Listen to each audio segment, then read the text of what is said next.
Pagi, Assalamualaikum warahmatullahi wabarakatuh. Apa kabar sobat Pasopati? Mudah-mudahan semuanya dalam kondisi berbahagia dan tentunya masih dalam keberkahan Allah Subhanahu wa taala. Pada kesempatan pagi hari ini saya kembali menyapa Anda untuk edisi Kamis 9 November 2023. Dan di acara pada hari Kamis ini kita kembali akan berbincang tentang rokok ilegal. Wah, ini kita berbicara rokok ilegal lagi, nggak bahaya nggak bahaya kok.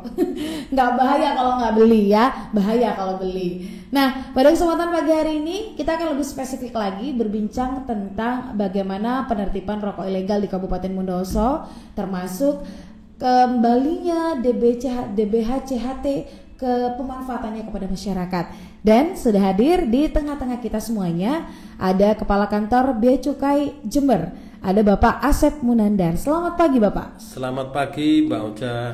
Apa kabar Bapak? Alhamdulillah tetap sehat, semangat. Barakallah. Siap, baik. Bapak mohon izin nanti agak sedikit mendekat ke mic ya. Oh, gitu. Terima kasih ini jauh-jauh dari Jember berkenan datang ke Bondowoso Bapak. Iya. Perjalanan tadi seperti apa Pak? Bondowoso Jember Pak? Alhamdulillah agak lancar, walaupun sekarang kan kayaknya Jember Bondowoso Situbondo juga agak padat-padat merayap gitu ya. Jadi panas juga Pak. Nah itu ternyata panas juga. Tapi alhamdulillah lancar nih. Alhamdulillah lancar. Terima kasih Bapak. Sebentar lagi kita akan berbincang banyak Bapak perihal penertiban atau gempur rokok ilegal di Kabupaten Bondowoso, Jember dan Situbondo. Kalau sama beliau saya akan tanya lebih luas, bukan hanya suku Bondowoso saja, tapi 3 kabupaten sekaligus. Betul, iya. Termasuk kalau untuk yang Bondowoso, saya mengajak sobat Pasopati semuanya tidak hanya mendengarkan kita di radio 99,4, tapi juga Anda bisa menyimak kami secara live di akun YouTube kita, di channelnya di Pasopati TV, karena kita sedang live ya. Dan langsung saja Bapak Asep, kita berbicara tentang pemanfaatan DBH-CHT. Ada banyak masyarakat yang bertanya sebenarnya DBH-CHT atau dana bagi hasil cukai tembakau, betul ya Pak ya? Betul. Itu sering disebut katanya kembali ke masyarakat. Nah, ini seperti apa Pak? Benar nggak Pak kembali ke masyarakat sebenarnya DBH-CHT itu Pak? Ya, kalau kita bicara DBH-CHT artinya kita bicara dulu pungutan negara yang namanya cukai. Nah, di undang-undang cukai kita, di undang-undang nomor 39 tahun 2007 ya, itu ada satu pasal, jadi ada kekhususannya di cukai ini. Jadi sebagian penerimaan cukai itu akan dikembalikan sebagai dana, sebagian transfer dana daerah dan dibagi ke setiap provinsi, setiap kabupaten, di mana tapi ada kriterianya Mbak Ocha. Apa itu, jadi Pak? Daerah yang bisa mendapatkan DBH-CHT itu satu, daerah penghasil cukai, artinya dari setoran cukainya. Ada perusahaan rokok berarti. Ada perusahaan rokok yang menyetor cukai. Kemudian yang kedua adalah daerah penghasil tembakau. Itu dapat. Ini contoh aja deh. Situbondo tahun 2022 itu nggak ada pabrik rokok. Jadi nggak ada setoran cukainya. Jadi tidak dapat. Tapi dia dapat. Dapat. Karena ada banyak tanaman tembakau di daerah Situbondo. Nah, kalau Bondowoso ini, nah kebetulan ada pabrik rokok penghasil cukai dan juga ada saya lihat kan banyak tanaman ya, kalau kita banyak. Jalan-jalan ke pelosok-pelosok banyak tanaman tembakau. Nah ini, jadi Bondowoso memenuhi kriteria penghasil cukai dan juga dari produktivitas tanaman tembakonya. Nah, dana ini kita kumpulkan ya. Jadi kalau Mbak Ocha tahu berapa sih cukai yang kita kumpulkan se-Indonesia ini? Nah, itu penasaran kita. Banyak sekali. Jadi tahun ini kami ditargetkan sekitar 240 triliun. Triliun ya Pak? Triliun, miliar, ya? bukan miliar. Triliun. Nah, itu targetnya ya. Walaupun nanti sekarang ini penerimanya masih di bawah itu, memang berat ya. Contoh deh, kantor kami Bea Cukai Jember, kami dapat target 156 miliar. Itu untuk 1 tahun ya Pak ya? 1 tahun. Tapi kami baru mencapai sekitar 104 miliar. Masih kurang sekitar Masih sekurang 50 sekian ya. Nah, itu cukai ya, apa nilai cukainya. Dan nanti akan jadi acuan pembagian DBHJAT tahun 2024. Nah, yang dibagikan itu adalah besaran 2% dari penerimaan cukai. Penerimaan cukai yang misalnya dari khusus kabupatennya atau secara nasional. Oh. Lah, secara nasional, tapi nanti dibaginya dengan proporsi tadi. Jadi dikembalikan ke provinsi, nanti provinsi dibagi-bagi lagi ke setiap daerah dengan kriteria tadi. Kamu setoran cukainya berapa? Kamu tanaman tembakonya produktivitasnya berapanya? Itu jadi acuan. Nah, termasuk di 3 kabupaten yang ini untuk diketahui bea cukai, namanya bea cukai Jember ya. Tapi kami membawai Kabupaten Jember, Kabupaten Bondowoso dan Kabupaten Situbondo. Oke, 3 kabupaten. 3 kabupaten. Ini DBHJAT yang dibagi kemarin, Mbak. Jember 109 miliar. 109.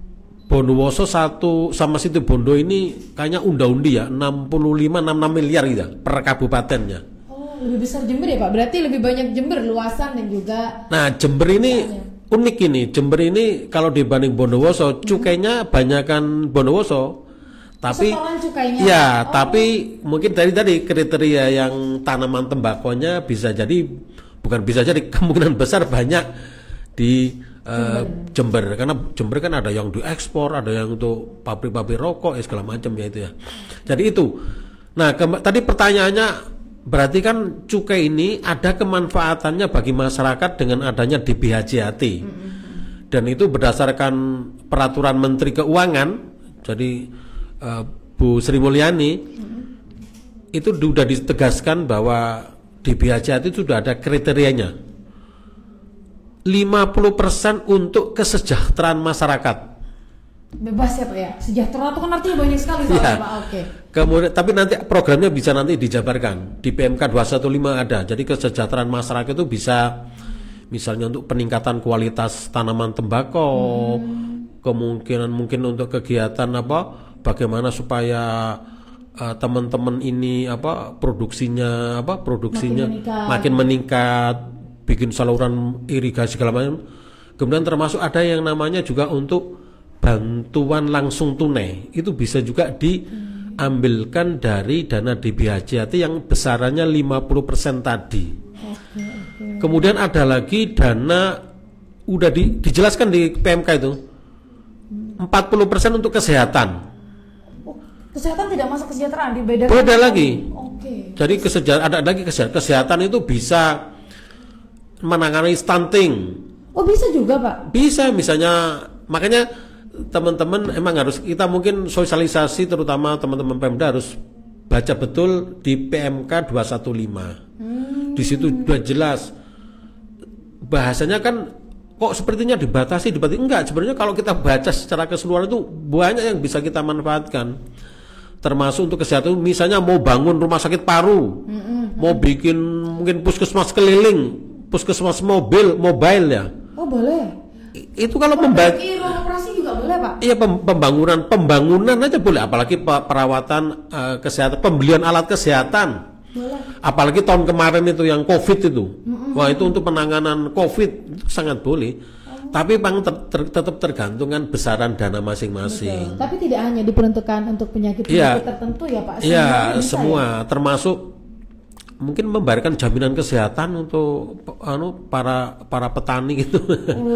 Okay. Kemudian ini yang 40% tadi kesehatan, nah 10%-nya untuk penegakan hukum di bidang cukai. Nah, ini penting. Ya, ini itu kegiatannya kami ini. Tapi porsinya malah lebih sedikit ya Pak? Ya mungkin karena tapi yang menghapus satu ini. Tapi kegiatannya kan ada sosialisasi, ada pengumpulan informasi, ada operasi bersama. Siap. Oke. Ternyata pemanfaatannya luar biasa sekali ya. Yang BLT ini cukup menarik Bapak, karena kemarin di Bondowoso cukup rame itu Pak. Wah, nanti saya dapat BLT ini. Nah, untuk BLT pemanfaatan yang khusus untuk kesehatan tadi sudah dijabarkan. Jadi bukan hanya tentang pengobatan saja, tapi untuk pembangunan berbagai sarana prasarana juga bisa. Nah, untuk kesejahteraan ternyata tidak hanya menitik beratkan kepada satu saja BLT, tapi juga bisa pembangunan irigasi. Nah, cuma pertanyaan selanjutnya adalah apakah itu bisa diberikan ke semua masyarakat secara umum atau ada kriteria masyarakat, contohnya mungkin hanya buruh tani atau buruh pekerja di perusahaan rokok atau gimana Pak? Jadi kita berdasarkan aturan aja ya. Kalau di peraturan Menteri Keuangannya terkait kesra itu sebenarnya diatur lagi Mbak. Jadi yang 50% itu diatur. Jadi yang 20% untuk kesra yang kaitan mungkin peningkatan tanaman segala macam. Terus yang 30% itu untuk bantuan langsung tunai tadi itu. Nah ini kalau di PMK-nya urutannya sih bahasanya yang pertama mendapat adalah para buruh tani tembakau. Kemudian buruh pabrik rokok. Buruh pabrik rokok ya Pak? Ya. Kemudian ada juga para mungkin kan kadang-kadang buruh pabriknya di PHK, itu juga bisa dapat. Bisa masuk juga Pak, walaupun sudah di PHK gitu. Ya mungkin baru PHK terus. Kalau di PHK-nya sudah 10 tahun enggak ini. Itu maksudnya kan dalam rangka antisipasi. Oh dia kemarin bekerja di pabrik rokok, mungkin pabrik rokoknya tutup, bagaimana itu. Di PMK-nya ada. Tapi yang ketiga, berdasarkan keputusan Pemda setempat siapa yang mau dikasih. Oh, cuma didahulukan buruh tani dan buruh pabrik rokok begitu. Saya membacanya berdasarkan urutan di PMK. Tapi itu yaitu monggo. Jadi tapi emang ada ruang untuk pimpinan kepala daerah untuk menentukan siapa-siapa yang mendapatkan dana bantuan langsung tunai tadi. Tapi itu kan tetap tergantung besaran dana yang diterima oleh Pemda dari DBHJAT tadi. Untuk persentase pemberiannya itu Pak, mohon izin. Kan kesejahteraan 50% tadi. Ketika 50% itu untuk BLT mungkin. BLT pembangunan ini segala itu yang menentukan siapa Pak? Dari pemerintah daerah atau Bea Cukai juga ikut menentukan? Enggak, kami ini. Jadi sebenarnya kan semua yang menentukan adalah pemerintah daerah. Tapi kan sudah ada rambu-rambunya di peraturan Menteri Keuangan. Jadi kami sih berharap semua itu mengikuti aturan yang ada. Kan satu ketika juga penggunaan anggaran ini diaudit oleh BPK kan. Nah itu mohon juga menjadi pembelajaran kita semua bahwa aturan sudah ada, sudah jelas, tinggal kreativitas, inovasi pemerintah daerah untuk yang namanya kesejahteraan masyarakat itu melalui apa kan dipersilakan kepada pemerintah. Termasuk mungkin tahun ini prioritasnya ini, tahun depan prioritasnya yang lain sekalian. Ini monggo. Jadi ini semuanya itu harus disesuaikan dengan anggaran yang tersedia.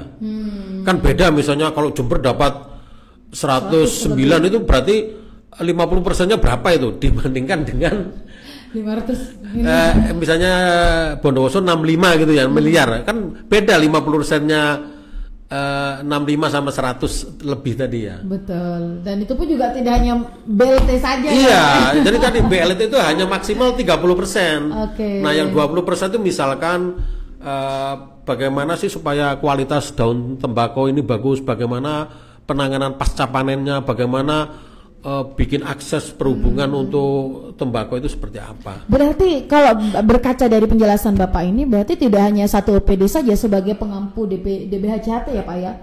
Makanya ini Mbak Ocha, di PMK itu ada kewajiban dari pimpinan atau kepala daerah untuk membentuk yang namanya sekretariat DBHJAT.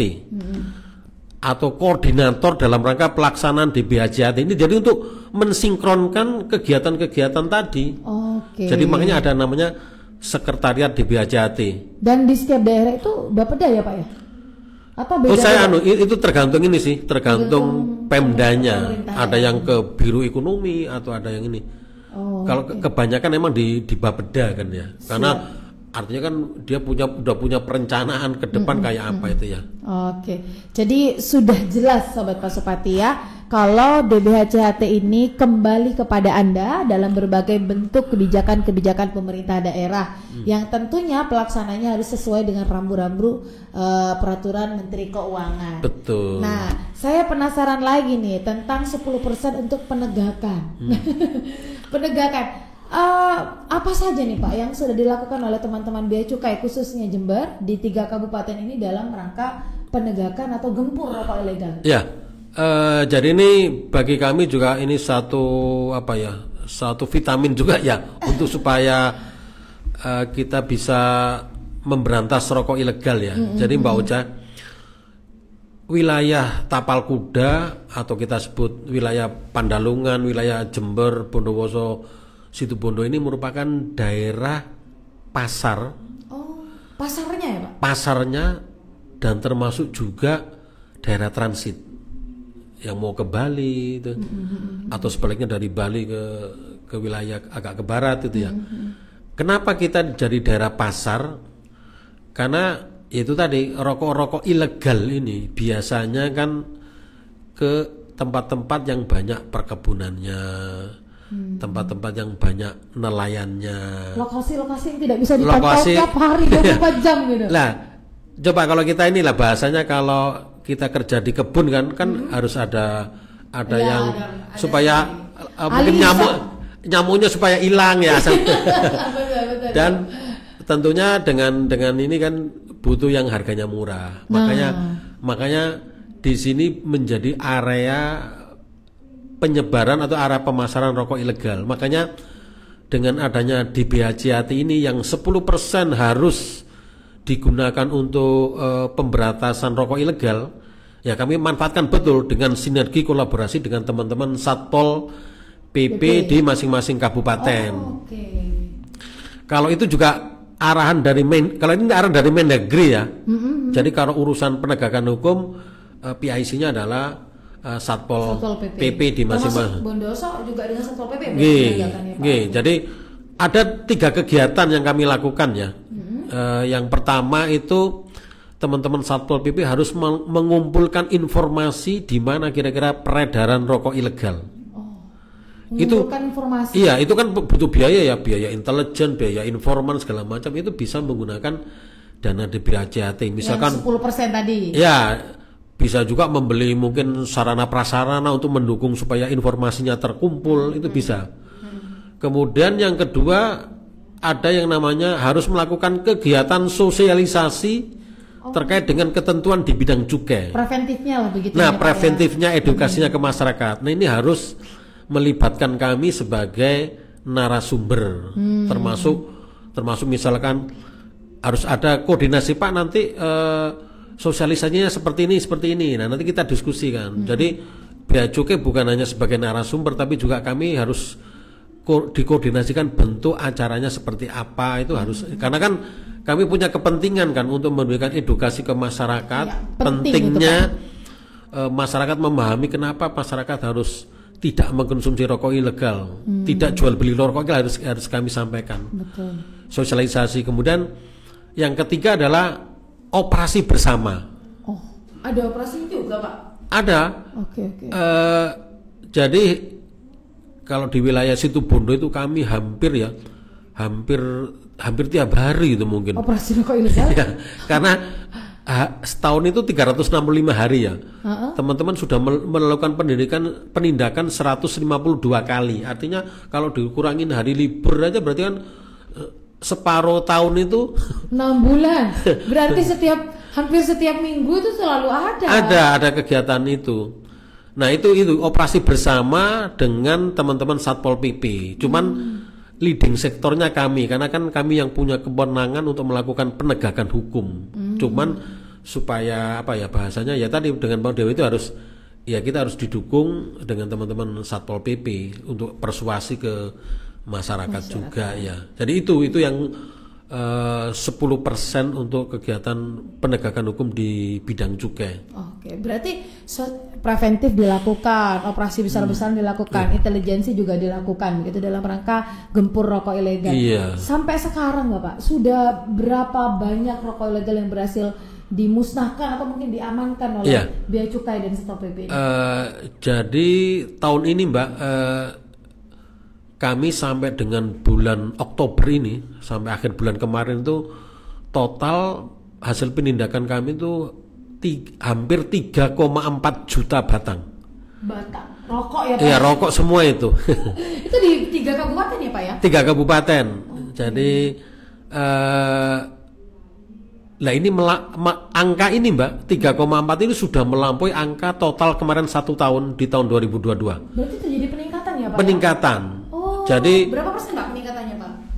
Jadi ini Mbak, jadi kami ada semacam survei ya yang dibiayai oleh kantor pusat dengan melibatkan peneliti dari Universitas Gadjah Mada. Oke. Jadi hasil penelitian menunjukkan bahwa ada peningkatan peredaran rokok ilegal dari survei tadi di wilayah Indonesia. Sekarang ini diperkirakan 5,6 sekian persen beredar rokok ilegal. Kalau 2 tahun yang lalu itu baru masih 3, sekian persen ya. Ini meningkat signifikan. Jadi ini banyak faktor. Makanya perlu kita itu tadi 3 kegiatan tadi. Pengumpulan informasi, edukasi ke masyarakat dan operasi bersama penegakan ini. Nah, ini salah satu saya bilang kenapa tantangan kita di tahun ini cukup berat terkait dengan capaian target penerimaan cukai. Nah, bisa jadi karena faktor-faktor ternyata makin banyak masih masih maraknya peredaran rokok ilegal di wilayah kita. Dan ini saya pada kesempatan ini juga melalui Radio Pasopati ya, sobat-sobat Pasopati untuk bantu kami untuk paling nggak menginformasikan deh kalau ada. Dijamin kerahasiaannya tidak akan disampaikan namanya. Betul. Nah, cuma masyarakat ini pengen tahu Pak, kita kalau ada informasi itu nyampaikannya kemana? Nah, informasi sebenarnya dengan kerjasama ataupun kolaborasi kita dengan teman-teman Satpol PP, jadi bisa. Tadi kan teman-teman Satpol PP itu ada tugas untuk mengumpulkan informasi. Iya. Kemudian mereka teman-teman Satpol PP sudah kami berikan yang namanya aplikasi Sirolek. Sistem tahu saya itu. Sistem informasi rokok ilegal. Nah itu tadi kenapa ini saya senang ya kerjasama kolaborasinya dengan teman-teman Satpol PP, karena Satpol PP itu kalau kita perhatikan secara struktur organisasinya kan ada juga di bawah Satpol PP ya, kasih trantip di kecamatan ada. Iya, ada setiap. Kemudian di masing-masing desa itu ada namanya mungkin Linmas yang juga binaannya Satpol PP. Ini yang harusnya dikolaborasikan, dikembangkan supaya informasi itu masuk. Jadi sebenarnya semakin bagus dari Sirolek tadi harusnya feedbacknya ke kami. Nah nanti kami bisa juga melakukan pendalaman, bisa juga langsung melakukan operasi. Nah, ini dia. Tapi tidak kalah pentingnya adalah informasi dari masyarakat. Jadi Mbak Ocha, satu ketika saya pernah dapat WA dari seseorang, Pak, di satu desa ini ada peredaran rokok ilegal loh. Betul, Pak. Iya Pak, coba Bapak tunjukkan fotonya deh. Tokonya di mana ini. Kalau sekarang kan ada tagging ya. Ya, Google tagging. Coba jadi semuanya tuh iya, coba Pak kirim ke saya Google Maps-nya itu. Itu Mbak, informasi itu nggak sampai 1 jam kita bisa melakukan penindakan.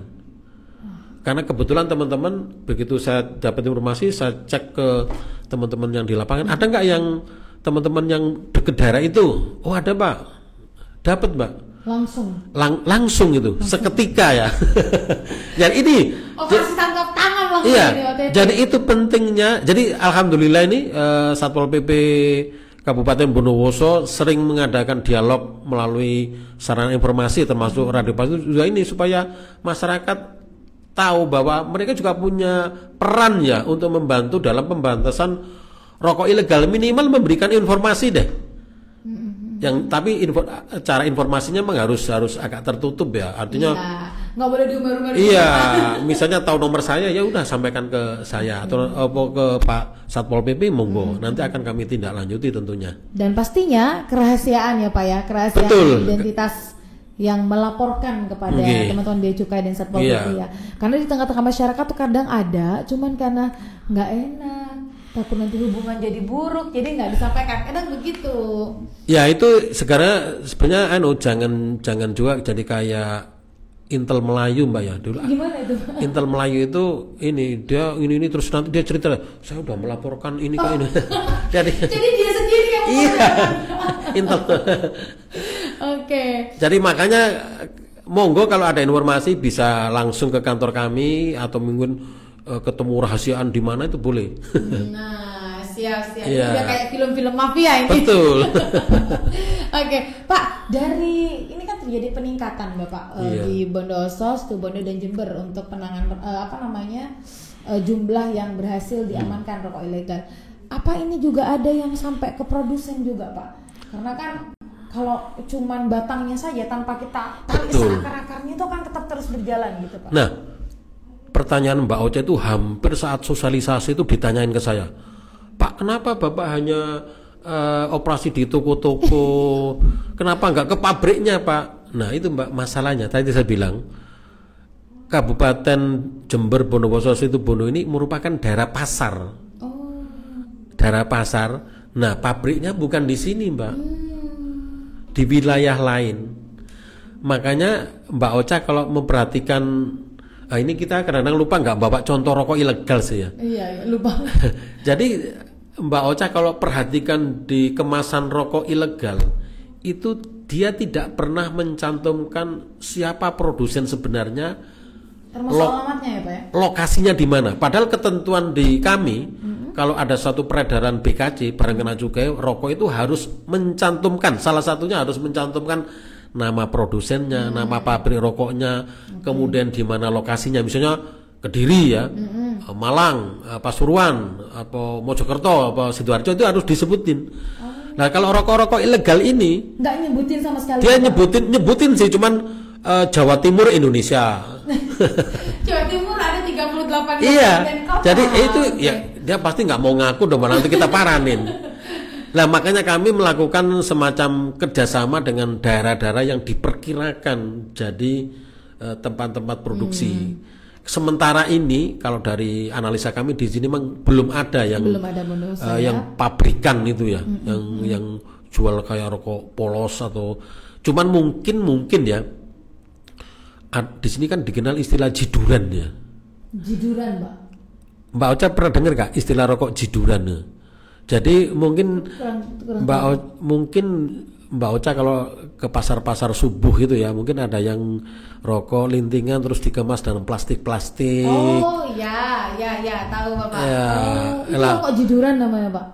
Itu kata orang sini istilahnya itu rokok polos kan ya. Iya. Nah itu sebenarnya kategorinya rokok ilegal. Tapi biasanya mereka kan dalam skala kecil ya. Nah ini juga mungkin perlu pembinaan supaya dia legal itu supaya seperti apa. Jadi harus mengurus perizinannya.